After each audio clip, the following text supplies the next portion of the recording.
Student friends, good morning. हमने पिछले video में राजेश जोशी की कविता, जो लंबी कविता है खिलौना, उस पर चर्चा की थी, उसके सारांश के बारे में। तो इस वीडियो में आगे इस कविता के संबंध में उसका सारांश जो है उसे देखेंगे। तो यहाँ कवि खिलौनों के बारे में बताते हैं, खिलौनों के निर्माताओं के बारे में बताते हैं, और जिसके आदमी जिस प्रकार खिलौना बनता जा रहा है उसके बारे में बताते हैं। सबका ध्यान आकर्षित कर दिया है कि बच्चों के खिलौने क्यों हिंसक होते जा रहे हैं। पिछले ज़माने में खिलौने जो हैं बच्चों में संवेदनशीलता बढ़ाने वाले खिलौने होते थे, और बच्चों में क्या है, क्रिएटिविटी जो कहते हैं, या उनकी प्रतिभा जो है, प्रतिभा बढ़ाने वाली क्या है, खिलौने होते थे। मगर आजकल के खिलौने जो है सबको आकर्षित करते हैं, सबको आकर्षित करते हुए ये खिलौने बच्चों को हिंसक बनाए जा रहे हैं। हिंसक बनाए जाने वाले आजकल के खिलौनों के बारे में यहाँ पर राजेश जोशी बताते हैं। क्यों उनके खिलौनों में प्लास्टिक की नकली बंदूकें, मशीन गनें, पिस्तौलें, टैंक आदि शामिल है। पुराने ज़माने में उनकी खिलौनों की, बच्चों के खिलौनों की जो है रूप या आकार या जिसकी उनका क्या कहते हैं, उनका उद्देश्य अलग होता था। मगर आजकल के बच्चों के हाथ के खिलौने जो होते हैं उनमें प्लास्टिक की नकली बंदूकें होते हैं, मशीन गने होते हैं, पिस्तूलें होते हैं, टैंक आदि होते हैं। इन सबको बच्चों के खिलौने में क्यों शामिल कर दिया गया? बच्चों के खिलौने में यह होना चाहिए था कि बच्चों की भावनाओं को क्या है, शांत करने वाले, बच्चों की प्रतिभा जो होती है, प्रतिभा को बढ़ाने वाले खिलौने होने चाहिए था। मगर आजकल की खिलौने इस तरह बच्चों में हिंसक भावना भड़काने वाले खिलौने क्यों बन रहे हैं? क्यों बच्चों के दिमाग को गलत दिशा की ओर ले जा रहे हैं? तो वर्तमान खिलौने जो बच्चों को गलत दिशा पर ले जा रहे हैं, गलत दिशा, तप्पु दाರಿಗೆ ಎಳೀತಾ ಇರುವಂಥದ್ದು। कवि इन सवालों का कोई उत्तर नहीं देते। इन सवालों के उत्तर ढूंढने की जिम्मेदारी वे अपने समकालीन समाज पर छोड़ते हैं। तो यहाँ इस तरह के सवाल होते हैं, खिलौने क्यों ऐसा होते हैं, और खिलौनों में इस तरह की जो हिंसक भावना भड़काने वाली खिलौने क्यों होते हैं, इन सब पर सवाल करते हैं। सवाल के लिए वे जवाब देने की जिम्मेदारी जो है पाठकों पर छोड़ देते हैं। तो कवि इन सवालों का कोई उत्तर नहीं देते हैं। इन सवालों के उत्तर ढूंढने की जिम्मेदारी वे अपने समकालीन समाज पर छोड़ते हैं। समकालीन समाज माने वर्तमान समाज ಅಂದರೆ ಪ್ರಸ್ತುತ ಸಮಾಜದ ಮೇಲೆ ಎಂಥದ್ದು ಅದಕ್ಕೆ ಸಂಬಂಧಪಟ್ಟಂಥ ಪ್ರಶ್ನೆಗೆ ಉತ್ತರವನ್ನು ಹುಡುಕುವಂಥ ಜವಾಬ್ದಾರಿಯನ್ನು ಅವರು ಆ ಸಮಾಜದ ಮೇಲೆ ಬಿಡ್ತಾರೆ, समाजಕ್ಕೆ ಬಿಡ್ತಾರೆ, है ना।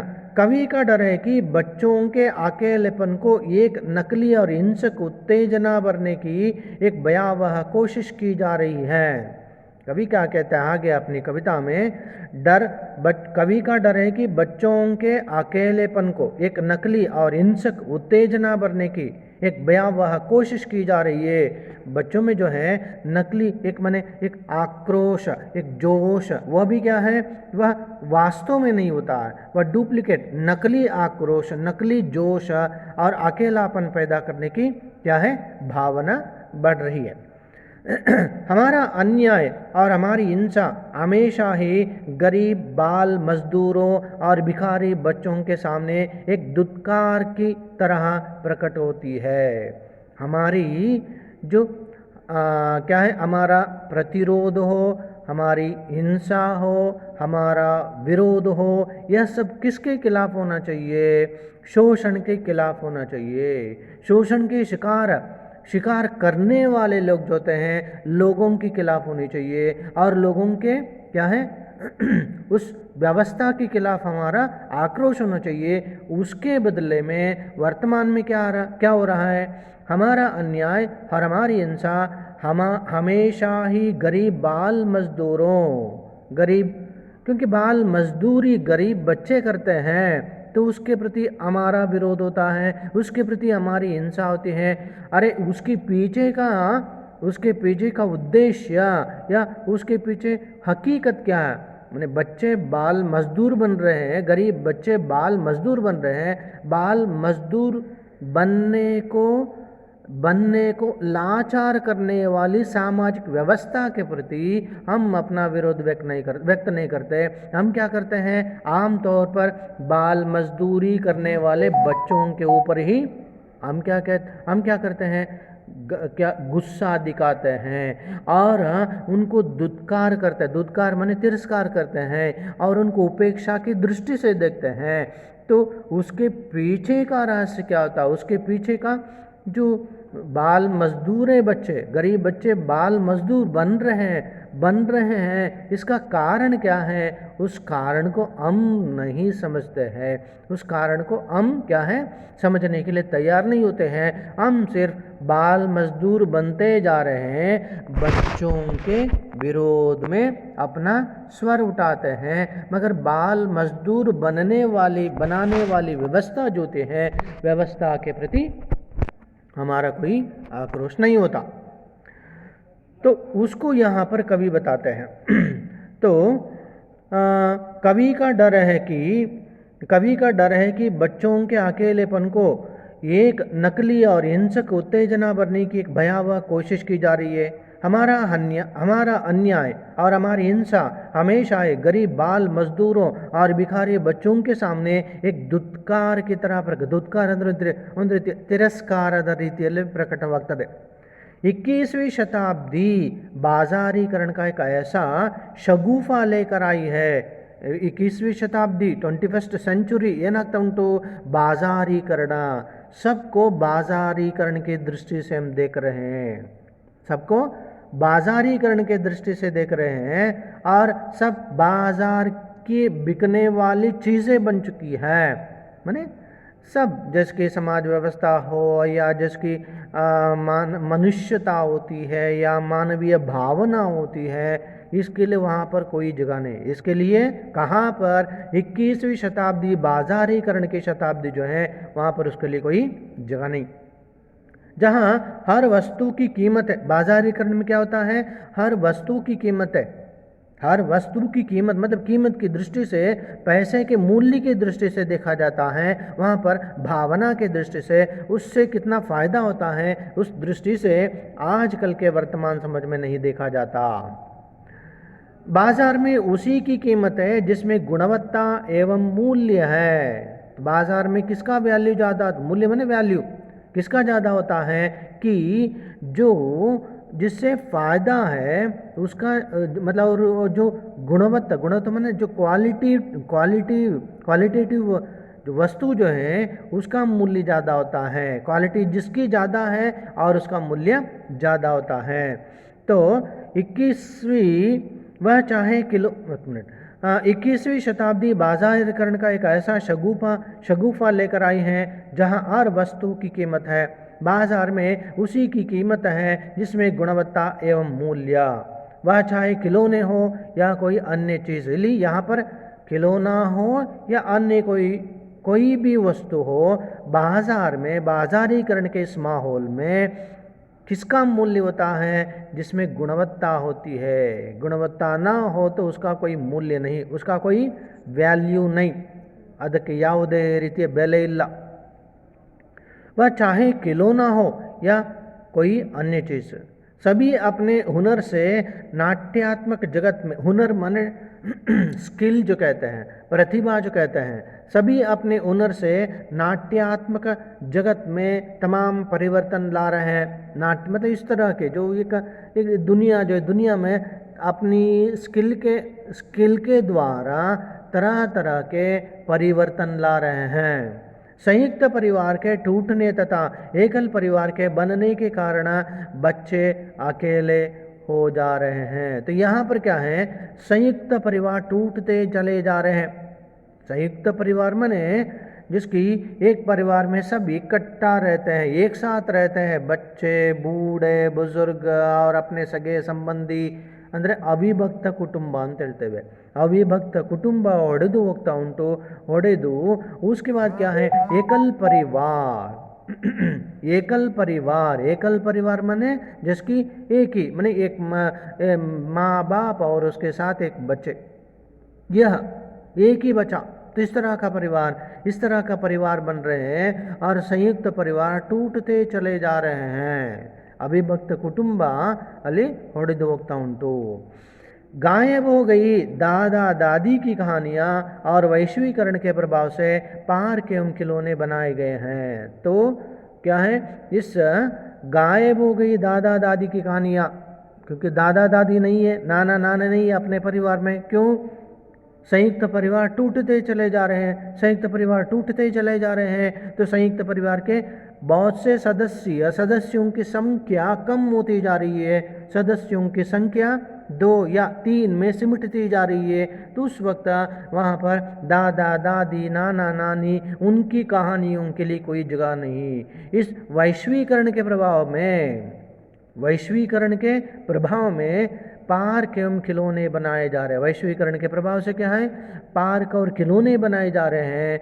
और खिलौनों से बच्चे के मन को कब तक बहलाया जा सकता है? बच्चों के मन को हम बहला सकते हैं। कैसे बहला सकते हैं कि दादा दादी, नाना नानी, इस तरह के परिवार के सदस्यों के साथ जुड़ करके बच्चे रहेंगे तो तब क्या है, उनको एक संस्कार, उनकी अपनी संस्कृति, भाषा, रीति रिवाज सभी बच्चे अनुकरण के द्वारा सीखते हैं। यह माहौल गायब होता जा रहा है।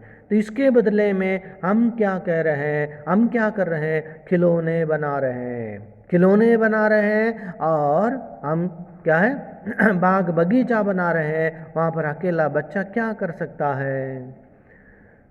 तो खिलौनों से बच्चों के मन को कब तक बहलाया जा सकता है? ग्लोबल बाजार में हर चीज़ की कीमत है। ग्लोबल मार्केट विश्व ಮಾರುಕಟ್ಟೆ ಅಂತೇಳಿ, ಗ್ಲೋಬಲ್ ಬಾಜಾರ್ में हर चीज़ की कीमत है। ಪ್ರತಿಯೊಂದು ವಸ್ತುವಿಗೂ ಕೂಡ ಬೆಲೆ ಉಂಟು। ಯಾವಾಗ जब वह चीज़ मूल्यवान है तब उस वस्तु का मूल्य है। नहीं तो माने उस जिस वस्तु में गुणवत्ता होती है उस वस्तु की मूल्य है, नहीं तो उस वस्तु का कोई वैल्यू नहीं होता। तो ग्लोबल बाजार में हर चीज़ की कीमत है, इसलिए खिलौने की ಸಹಜೋಕ್ತಿ है। इसलिए खिलौने ಆಟದ ವಸ್ತುಗಳು ಅವುಗಳು ಹೇಳ್ತವೆ सहजोक्ति है कि मुझे छुओ तो मुझे बनाने वाले कलाकार के सपनों को भी छूने की कोशिश। देखिए कितनी मार्मिकता से यहाँ पर कवि कहते हैं कि मुझे छुओ तो मुझे बनाने वाले कलाकार के सपनों को भी छूने की कोशिश करना है। अगर मुझे छूओगे तो, छूना मने मुझे अपना होगी तो क्या है, कलाकार के सपनों को भी छूने की कोशिश करना। कलाकार मुझे बनाने के पीछे उनका क्या सपना था, उनका क्या उद्देश्य था, उसको भी तुम लोग छू सकते हो। ಅದನ್ನು ಕೂಡ ಸ್ಪರ್ಶಿಸಬಹುದು। ಒಬ್ಬ ಕಲಾಕಾರ ಯಾವ ವಸ್ತುವನ್ನು, ಯಾವ ಆಟದ ವಸ್ತುವನ್ನು ಮಾಡುವ ಹಿಂದೆ ಏನೆಲ್ಲ ಕನಸು ಕಂಡು ಅದನ್ನು ನಿರ್ಮಿಸಿರ್ತಾನೆ, ಆ ಎಲ್ಲ ಕನಸುಗಳನ್ನು ಸ್ಪರ್ಶಿಸುವಂಥ ಪ್ರಯತ್ನ इन खिलौनों के छूने से। कविता की इन अंतिम पंक्तियों के द्वारा कवि यह संदेश देते हैं। इस कवि मतलब कोई भी कविता हो या कोई भी रचना हो, रचना के पीछे एक उद्देश्य होता है, एक संदेश होता है। माने एक कोई भी हम काम करते ಏನೇ ಕೆಲಸ ಮಾಡಿದ್ರು ಅದಕ್ಕೆ ಅದರದ್ದೇ ಆದಂಥ ಒಂದು ಉದ್ದೇಶ ಇರ್ತದೆ। ಉದ್ದೇಶ ಇಲ್ಲದೆ ಕೆಲಸ ಮಾಡು ಅದು ಸಾರ್ಥಕ ಕೆಲಸ, माने सार्थक कार्य नहीं हो सकता। इसलिए इस कविता के अंत में कवि यह संदेश देते हैं कि बच्चे कलाकार की भावनाओं को समझेंगे तो, ಈಗ ಆಟದ ವಸ್ತುವನ್ನು ಹಿಡಿದಂಥ ಮಗು, ಆಟದ ವಸ್ತುವಿನ ನಿರ್ಮಾಣ ಮಾಡಿದಂತಹ ಕಲಾಕಾರ ಇದ್ದಾನಲ್ಲ, ಅವನ ಭಾವನೆಗಳನ್ನು ಅರ್ಥ ಮಾಡಿಕೊಳ್ಳಿಕ್ಕೆ ಆ ಮಗುವಿಗೆ समझेंगे तो कृत्रिम खिलौनों के बजाय अपनी बनाई हुई चीज़ों से खेलने की चेष्टा करेंगे। सो यह सब कुछ कृत्रिम खिलौने हैं। जैसे कि एक जानवर जो होता है उसको आर्टिफिशियली उसको क्या है, किसी बैटरी के द्वारा उसको चलने फिरने की तरह उसको बना देना, तो तब क्या होता है, उसमें तो कृतज्ञता होती है। बच्चे उसमें क्या है, उसके पीछे ये बच्चे क्या करेंगे, अपने ही चेष्टा से ತಮ್ಮದೇ ಪ್ರಯತ್ನದಿಂದ, ತಮ್ಮದೇ ಕಲ್ಪನೆಯಿಂದ, ತಮ್ಮದೇ ಕನಸಿನ ಮುಖಾಂತರ, ತಮ್ಮದೇ ಆಟದ ವಸ್ತುಗಳನ್ನು ಅವರು ನಿರ್ಮಿಸಿಕೊಳ್ಳುವಂಥ ಪ್ರಯತ್ನವನ್ನು ಮಕ್ಕಳು ಮಾಡ್ತಾರೆ। खिलौना कविता के द्वारा कवि राजेश जोशी बच्चों के सपनों को पंख लगाने ನೋಡಿ ಈ ಕವಿತೆ ಮುಖಾಂತರ ರಾಜೇಶ್ ಜೋಶಿ ಏನು ಮಾಡ್ತಾರೆ कि ರಾಜೇಶ್ ಬಚ್ಚೋಂ ಕೆ ಸಪನೋಂ ಕೋ ಪಂಖ ಲಗಾನೆ ಕಾ ಅಂದರೆ ಮಕ್ಕಳಿಗೆ ಅವರವರದ್ದೇ ಆದಂಥ ಕನಸು ಇರ್ತದೆ, ಅವರದ್ದೇ ಆದಂತಹ ಒಂದು ಕಲ್ಪನೆ, ಜೀವನದ ಬಗ್ಗೆ ಒಂದು ಕಲ್ಪನೆ ಇರ್ತದೆ, ಮತ್ತು ಏನೆಲ್ಲ ಅವರವರದ್ದೇ ಆದಂಥ ಒಂದು ಪ್ರತಿಭೆ, ಟ್ಯಾಲೆಂಟ್ ಇರ್ತದೆ। ಆ ಟ್ಯಾಲೆಂಟ್ಗೆ ಅನುಸಾರವಾಗಿ ಅವರೇನನ್ನಾದರೂ ನಿರ್ಮಿಸುವ ಒಂದು ಪ್ರಯತ್ನ ಪಡ್ತಾರೆ। ಸೊ ಹಾಗಾಗಿ ಈ ಕವಿತೆಯ ಮುಖಾಂತರ ಬಚ್ಚೋಂ ಕೆ ಸಪನೋಂ ಕೋ ಪಂಖ ಲಗಾನೆ ಕಾ, बच्चों के सपने जो होते हैं ಆ ಕನಸಿಗೆ ಪಂಖ ಮಾನೆ ವಿಂಗ್ಸ್, ರೆಕ್ಕೆ ಅಂತ ಹೇಳ್ತೇವೆ। ಪಂಖ ಲಗಾನೆ ಕಾ, ರೆಕ್ಕೆಯನ್ನು ಕಟ್ಟುವಂತಹ माने उड़ना, सपना देखना, उसके साथ साथ सपना साकार होना, उसका मतलब क्या होता है, साकार होने का मतलब क्या होता है, उड़ना। तो सपनों को पंख लगाने तथा उनकी सृजनात्मकता को रंग देने के पक्ष में खड़े रहते हैं। सृजनात्मकता ಮಕ್ಕಳದ್ದೇ ಆದಂಥ ಕ್ರಿಯೇಟಿವಿಟಿ, ಮಕ್ಕಳದ್ದೇ ಆದಂಥ ಕನಸು, ಮಕ್ಕಳದ್ದೇ ಆದಂಥ ಪ್ರತಿಭೆ, ಆ ಪ್ರತಿಭೆಗೆ ರಂಗದೇನ, ಪ್ರತಿಭೆಗೆ ಬಣ್ಣವನ್ನು ಕೊಡಬೇಕು। ಅವರ ಆ ಸೃಜನಾತ್ಮಕता ಅಂತ ಹೇಳ್ತೇವೆ, ಆ सृजनात्मकता माने सृजनशीलते या क्रिएटिविटी जो होती है, क्रिएटिविटी को रंग देने के पक्ष में ಅಂದರೆ ರಂಗ್ ಆ ವಿಷಯದ ಪರವಾಗಿ ಕವಿ ತನ್ನ ಕವಿತೆಯ ಮುಖಾಂತರ ಹೇಳ್ತಾರೆ। ಯಾವ ವಿಷಯದ ಪರವಾಗಿ, ಮಕ್ಕಳಲ್ಲಿರುವಂತಹ ಆ ಸೃಜನಾತ್ಮಕತೆಯನ್ನುಂಟು, ಆ ಕನಸೇನುಂಟು, ಆ ಭಾವನೆಗಳೇನುಂಟು, ಅವುಗಳನ್ನು ಅವರು ಅದನ್ನು साकारಗೊಳಿಸಿಕೊಂಡು उनको क्या है, रंग देना, माने उनको हमें प्रोत्साहन देना चाहिए, ताकि ये कृत्रिम खिलौना ले आकर के बच्चों को उसके मोहपाश में बांधना नहीं, बच्चों की अपनी सृजनात्मकता जो होती है, बच्चों के अपने सपने जो होते हैं, उनको उनकी सृजनात्मकता, उनके सपनों को हमें प्रोत्साहन देना चाहिए, उसको बढ़ावा देना चाहिए। बढ़ावा देते हुए बच्चे भी अपने सपने में जो सपनों की जो कल्पना होती है, कल्पना को साकार करने के लिए हम अपनी ओर से यह प्रोत्साहन या उनको प्रोत्साहित करना चाहिए। यह कवि इस कविता के ज़रिए अपना उद्देश्य स्पष्ट करते हैं। तो मित्रों, इस कविता का सारांश इतना ही है, और अगले वीडियो में हम कविता को लेकर आपके सामने प्रस्तुत होता हूँ। तो आप लोगों को जिस कविता की जो किताब है उसको परचेज़ करना चाहिए, और उसे संक्षिप्त मतलब उसे आपको पढ़ना चाहिए। और अगले वीडियो में राजेश जोशी की कविता खिलौना जो है उसका पाठ मैं आपके सामने प्रस्तुत करने वाला हूँ। और जैसे कि बताया गया है, हर सैटरडे आपको 5 बजे से लेकर के आपको एक गेस्ट लेक्चर होगा। यही 2 हफ्ते के पहले यही राजेश जोशी इसी खिलौने कविता के बारे में आपके सामने उपस्थित हुए थे हमारे जो गेस्ट लेक्चर में। तो इसीलिए तो हर हफ्ते गेस्ट लेक्चर रहता है, आप सभी से रिक्वेस्ट है, और आपको यह सुनने का मौका मिलेगा। स्वतः कवि या साहित्यकार, हिंदी के श्रेष्ठ साहित्यकार, इस तरह के लोगों को देखने का और सुनने का मौका मिलेगा। आप उसका जो मौका जो है, मौके का जो फ़ायदा उठाना चाहिए और उसको आप सुनना चाहिए। आपको हम लिंक भेजेंगे आज माने हर शनिवार को। वीकली गेस्ट लेक्चर हर शनिवार को रहता है, तो 5 बजे से आप जुड़िए।